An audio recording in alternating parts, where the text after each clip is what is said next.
Pauta al Día con Hernán Higuera. Hagamos una evaluación de los 100 días de la Asamblea Nacional. También habrá momento para hacer los 100 días de algunos funcionarios del Ejecutivo y estamos acá con Marcelo Espinel, subdirector de Fundación Ciudadanía y Desarrollo, para hablar del desempeño de la Asamblea Nacional. Hola Marcelo, buenos días, bienvenido. Hernán, muy buenos días, un cordial y atento saludo a la audiencia.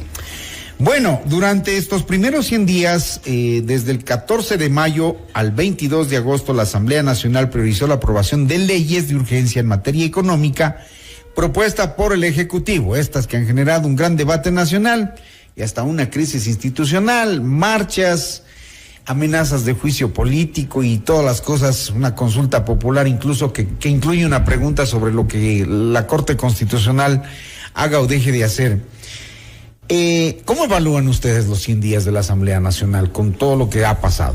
Bueno, creo yo que encontramos una Asamblea Nacional que generó mucho ruido, pero produjo pocas nueces.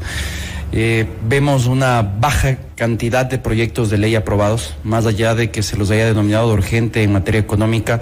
Tú tienes proyectos que no están respondiendo probablemente a la realidad del ciudadano de a pie. Proyectos que adicionalmente, como bien mencionas, han sido controvertidos en el orden constitucional, pero también hay otros datos que nos llaman la atención en el ámbito de la legislación. Una gran cantidad de proyectos de ley archivados, la mayoría proyectos de ley presentados por la oposición, que venían de periodos anteriores. Entonces, no vemos incluso un accionar responsable con tratar de aprovechar aquello que trabajaron legislaturas anteriores, retomarlas en el debate, mejorarlas de ser pertinente y que se conviertan en leyes. De los archivados, ¿qué rescatar, por ejemplo? Por ejemplo, si me permites, te puedo mencionar que la ley orgánica reformatoria a la ley de discapacidades, una ley de protección de derechos de animales, la ley de fijación de límites territoriales, obligaciones internacionales del sistema de derechos humanos, así como también leyes de fijación de límites territoriales y de disciplina de las Fuerzas Armadas. 8 proyectos de ley archivados y que más bien parecen mostrar que hay una posición en la cual cualquier aspecto que se haya realizado en el pasado simplemente no sirve, hay que archivarlo. Y eso, más allá de que pueda tener una tesis ideológica detrás, yo creo que no es bueno para volver más eficiente el trabajo. En la misma línea, Hernán, algo que nos llamó la atención es la baja cantidad de proyectos de ley presentados. En total se han presentado 33 proyectos de ley dentro de estos 100 primeros días. Nos puede sonar a mucho. ¿Y pero cuánto es date cuenta que en los 4 años suele presentarse hasta 1000 proyectos de ley, sin que diga que esto es positivo. Pero al parecer existe una de dos: o poca experiencia por parte de los legisladores y prefieren no presentar proyectos de ley, o por parte del Ejecutivo, en conjunto con la bancada oficialista, se prioriza aquello que presenta el Ejecutivo. Porque mientras de ADN, teniendo casi 70 legisladores, han presentado 12 proyectos de ley, el Ejecutivo ha presentado un total de 4 proyectos de ley. Entonces, sí llama mucho esto la atención en el sentido de que existe también un bajo número de proyectos de ley aprobados y presentados por la Asamblea Nacional. Y eso si tomamos en cuenta que decían al inicio que vamos a trabajar rápida y aceleradamente, ¿no? Nos entrampamos y vemos que el resultado no finalmente en leyes estamos, digamos, como en suspenso mientras no se decida lo de la Corte Constitucional. Sí, yo recuerdo en los inicios de este periodo legislativo ver al presidente Olsen subiendo una serie de TikToks indicando que esta asamblea sí trabaja, que trabajaba hasta las 11 de la noche. Les puso horario incluso. Que iban a trabajar lunes, martes y miércoles en el pleno, pero hemos vuelto a la dinámica de siempre. Martes y jueves sesiones del pleno, miércoles comisiones y los viernes el famoso trabajo en territorio. Entonces, no vemos que se haya concretado esta asamblea distinta que nos ofrecieron. Más bien ha sido una asamblea nacional que, además de caracterizarse por un trabajo controvertido, pues vemos nepotismo, vemos denuncias de diezmos y también otro dato que llama la atención: muy baja fiscalización, que es lo que ya se avisoraba al inicio del periodo legislativo. Y la fiscalización a la carta también, la escasa que ha habido, la poquita, las comparecencias que hay en el tema de salud, por ejemplo, digamos, nada que no nos toque, ¿no? Sí, y ahí te pongo 2 datos que son interesantes. Dentro del Pleno de la Asamblea Nacional se han realizado 157 votaciones. De estas 157 votaciones, la mitad corresponden a procedimiento legislativo. Cambio del orden del día, El 24% corresponde a aprobación de resoluciones, las famosas resoluciones que poco o nada aportan, exactamente, que poco o nada aportan a la realidad del país. Pero que se pasan ahí en la mañana discutiendo exhortos, ¿no? Y el 20% aprobación de leyes. Pero aquí viene el dato interesante, Hernán. A ver. El 2% a fiscalización y control político. 2%. Es decir, que no se está controlando no solo las obligaciones del Ejecutivo, sino también de otras entidades del Estado. Frente a esto, también lo que algo nos llama la atención es que se han presentado cerca de 1.200 solicitudes de información. Bien. Pero solo el 70% han sido contestadas. Esto quiere decir que puede existir una especie de orden desde el Ejecutivo, orden desde otras funciones del Estado, de no dar respuesta a los asambleístas para que se avance con los procesos de fiscalización. En periodos anteriores el porcentaje de respuesta siempre superaba el 90%. Entonces sí preocupa que no se esté avanzando en este trabajo de fiscalización, y creo que los ciudadanos lo que pudimos ver, por ejemplo, fue cuando se intentó declarar la emergencia en el sector salud, cómo se dieron las vueltas, cómo no querían hacerlo, y esto pone en evidencia que probablemente la fiscalización es el punto débil de esta Asamblea Nacional y que no se garantiza la debida independencia de poderes. Con un presidente cuestionado además, ¿no? Directamente, el señor Ferdinand Álvarez. Sin duda que sí, sin duda que sí. Que se hace loco, no aclara las cosas, lo ha dejado ahí y la mayoría de la asamblea también, pero el país está mirando. Claro que sí, y yo creo que, y eso es parte del trabajo que hacemos en el Observatorio Legislativo, Hernán, y a la audiencia, es de entregar datos a la ciudadanía sobre qué es lo que hacen o lo que no hacen los asambleístas.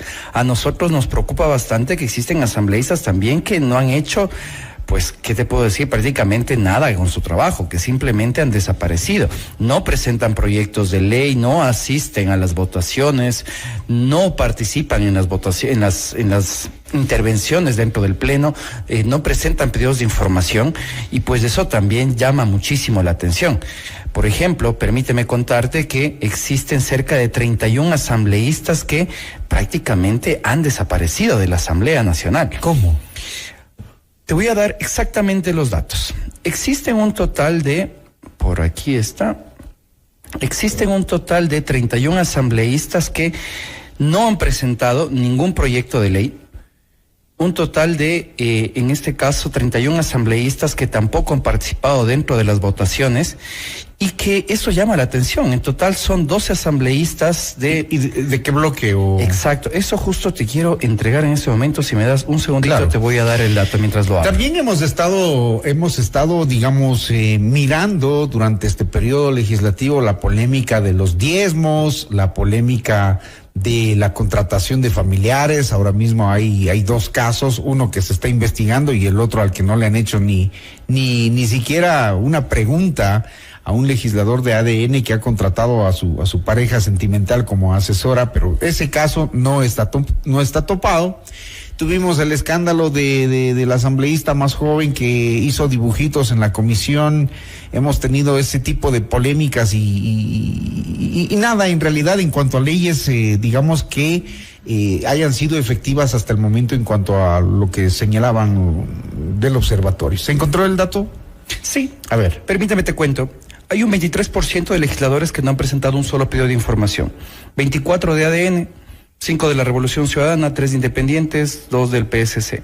En la misma línea tú tienes asambleístas que no asisten a las votaciones. ¿Ya? Este famoso dato del asambleísta faltón, y en este caso a quien encabeza la inasistencia a las votaciones es Mónica Palacios de la Revolución Ciudadana. No asiste. Apenas asistida al 40% de las votaciones. Es como que si yo únicamente fuera a trabajar, pues, 4 de los 10 días, en este caso de este periodo de tiempo, seguido por Alejandro Vanegas, que ha asistido solo al 60% de las votaciones, igual de la Revolución Ciudadana, Joseph Díaz, 60%, y Ana Raffo, el 70%.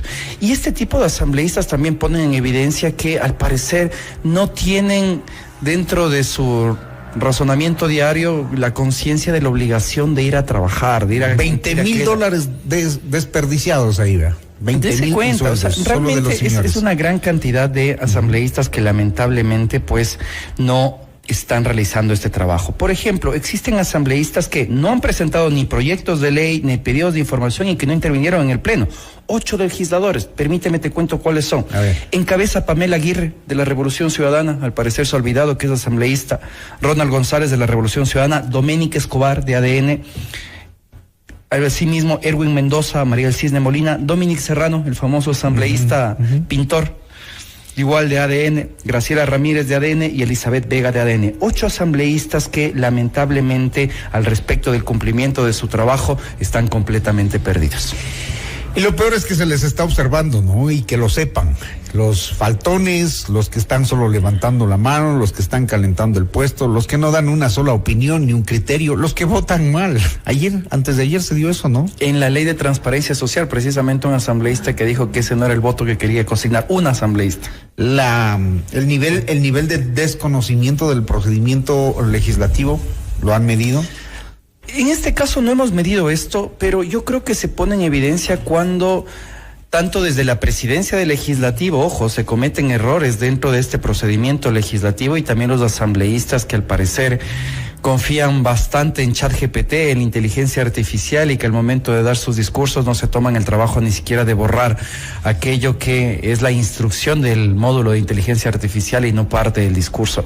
Pero esto, Hernán, yo creo que hay que regresar a ver a los partidos políticos. Más allá de que somos los ciudadanos quienes elegimos a los asambleístas, quienes colocan ese tipo de candidatos son los partidos políticos. Si nosotros hacemos cuestionamiento a los asambleístas de ADN, a la Revolución Ciudadana, hay que regresar a ver a esos partidos que nos pusieron a estos candidatos. Se ha priorizado, al parecer, la obediencia y no el conocimiento de lo público, no la gestión responsable. Ha habido casos de acusados por violación, descalificación de asambleístas como Yajaira Urresta que han salido de la bancada, denuncias por cobros de diezmos y todo ese tipo de cosas. Es decir, el balance de los 100 días de la asamblea es... Yo creo que es negativo. Es nuevamente una asamblea nacional que le queda debiendo mucho a la ciudadanía. Y antes hablábamos, por ejemplo, de lo mismo que estamos hablando en este momento, Hernán. Asambleístas faltones, hablábamos de denuncias de diezmos, denuncias de nepotismo, pero me preocupa que ahora hablamos de otro factor, que es la calidad del trabajo legislativo. Una calidad que ahora se cuestiona en la Corte Constitucional. Yo creo que los ciudadanos debemos comprender algo. No se está cuestionando únicamente la posible violación de derechos humanos, que eso puede entrar en debate dentro del contexto de seguridad. Se cuestionan aspectos de forma, que en un proyecto de ley que se hace llamar de solidaridad, que busca un ajuste fiscal, se incluyan normas referentes, por ejemplo, a el despido de trabajadores, la evaluación de funcionarios del sector público, el tema de establecer penas para adolescentes y menores, que es un debate necesario, pero que no debía estar en ese proyecto de ley. Violenta la unidad de materia en las leyes. Sin duda que sí. Si es que la Asamblea Nacional quiere cambiar su imagen, hagan bien las cosas. Que se debatan las leyes de una forma adecuada, porque ojo, si es que el presidente de la República presentó mal el proyecto de ley, no había unidad de materia, la Asamblea Nacional podía haberlo corregido, no se lo hizo. Hay poco debate, hay un debate que es muy superficial y que eso se está trayendo problemas. Pero algo ha de haber de rescatar en estos 100 días, pues. ¿Algún asambleísta, algo que, digamos, motive ver esas reuniones de la Asamblea, interesarse por lo que debaten? ¿Nadie? Bueno, yo creo que hay que interesarse siempre por lo que debate la Asamblea Nacional, porque aquello que debate la Asamblea Nacional es lo que determina el día a día de los ecuatorianos. Desde Fundación Ciudadanía y Desarrollo hemos sido claros, por ejemplo, con la ley de transparencia social. A pesar de que ha sido una ley muy cuestionada, nosotros como capítulo de Transparencia Internacional mal haríamos en oponernos a la transparencia. Creemos que en esta ley se hizo ajustes que eran necesarios. Rendir cuentas, ¿no? Por supuesto. Y ¿dónde van los fondos? Y creo que el proyecto de ley, en relación a cómo lo presentó el Ejecutivo y cómo terminó siendo completamente. Desde que hubo el aporte de las organizaciones. Por supuesto, algunas organizaciones fueron recibidas, lamentablemente muchas no fuimos recibidas, pero creo que la comisión sí escuchó que, por ejemplo, tenía que hacerse una segmentación en a quienes se iba a controlar, que las causales de disolución no podían ser tan amplias. Pero al final del día también seguiremos cuestionando la unidad de materia, porque mientras era una ley de fundaciones, se incluyó, por ejemplo, un pago para las empresas que no redistribuyan sus utilidades. Y eso pues también será cuestionado en algún momento en la Corte Constitucional. Yo creo que estos aspectos muestran que también existe voluntad por parte de la Asamblea Nacional de hacer bien las cosas. Ahora, Si es que esto no se mantiene como la constante, Hernán, de cara a los siguientes meses, yo creo que la situación para la Asamblea es difícil. Veamos que este proyecto de ley de transparencia social, con las justas, logró el número de votos requeridos para ser aprobado. Wow. Y bueno, hay que corregir, porque incluso en temas de puntualidad, el presidente Olsen, que se mostró duro, recio, digamos, controlador al principio, ahora tienen un atraso promedio de 26 a 29 minutos, ¿no? En el inicio de las sesiones. Así, en esos detalles tan simples, se deja ver la Asamblea en el momento de las evaluaciones en los 100 días. Sabes que sí es interesante. En esta ocasión pudimos evaluar cuál es el nivel de puntualidad dentro de la Asamblea Nacional. Hay un promedio de 26 minutos de retraso en las 40 y pico de sesiones que se realizaron. Hubo un caso en la cual la sesión en iniciar tardó 2 horas con 45 minutos. Curiosamente era para archivar un proyecto de ley presentado por la Revolución Ciudadana, entonces se nota también hay una carga ideológica también fuerte, ¿no? Yo creo que sí, hay una privación de la palabra también, no hay el equilibrio. Yo creo que sí, y ahí te cuento 2 cosas. Nosotros venimos pidiendo a la Asamblea Nacional desde el anterior periodo legislativo que nos entreguen información sobre las solicitudes de palabra, porque una cosa es analizar cuál es el asambleísta que más interviene, pero también se puede analizar si es que hay un asambleísta al que constantemente le niegan la palabra. Recordemos que el presidente de la Asamblea es el que tiene la potestad de otorgar o no la palabra. Y él lo grita y lo dice, ¿no? Y ahí yo creo, y eso conversábamos con un colega periodista, creo que ahí también muestra el tinte democrático de la Asamblea Nacional, Hernán. Yo creo que la democracia no solo se evidencia con participar los ciudadanos en elecciones, sino también si es que la Asamblea Nacional escucha o no escucha a la oposición. Si es que se permite el poder obtener y contar con los aportes de la oposición. Pero si es que lamentablemente por la mayoría que tienen se cree que no hay que dar oídos a la oposición, eso va a afectar la calidad del debate legislativo. Se terminan repitiendo las prácticas que antes criticábamos. Antes criticábamos que el correísmo lamentablemente pues no daba oídos a la oposición, y ahora estamos viendo exactamente lo mismo, y eso no creo que sea bueno para el país. Nunca nos hizo bien. Bueno, vamos a dejar ahí la evaluación, que les quede a los asambleístas claro que los está observando uno a uno, lo que hacen, lo que dejan de hacer, a la hora que llegan, a la hora que salen, quiénes los rodean, qué es lo que proponen, qué es lo que niegan, qué es lo que aceptan, todo, para hacer una nueva evaluación, y ojalá se logre cambiar la imagen de esta asamblea, que por lo que vemos pues no lo logró en los primeros 100 días. Gracias, Marcelo. Ha sido un gusto, Hernán. Marcelo Espinel, subdirector de la Fundación Ciudadanía y Desarrollo, entregando los datos de evaluación de los 100 días de la Asamblea Nacional.